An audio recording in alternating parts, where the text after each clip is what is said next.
آقا شنیده ام جگرت شعله ور شده، شعله ور شده. بی کس شدی و ناله تو بی اثر شده، بی اثر شده.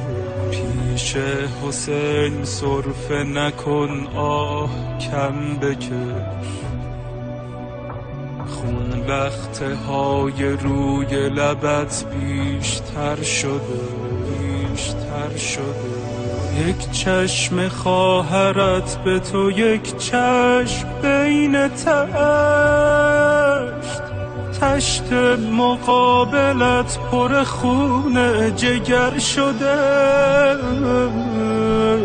تشت مقابلت پر خون جگر شده، جگر شده.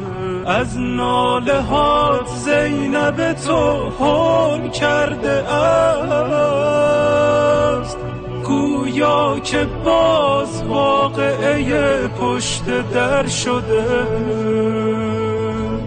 ای وای از مصیبت تابوت و دفن تو، وای از هجوم تیر و تن و چشم تر شده.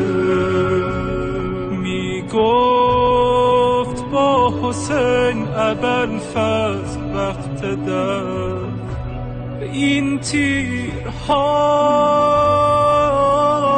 برای تنش درد سر شده، درد سر شده. موی سپید و کوچه و تابوت و زهر و تیر، زهر و تیر.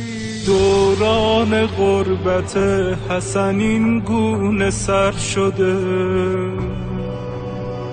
یک کوچه بود موی حسن را سپید کرد، سپید کرد.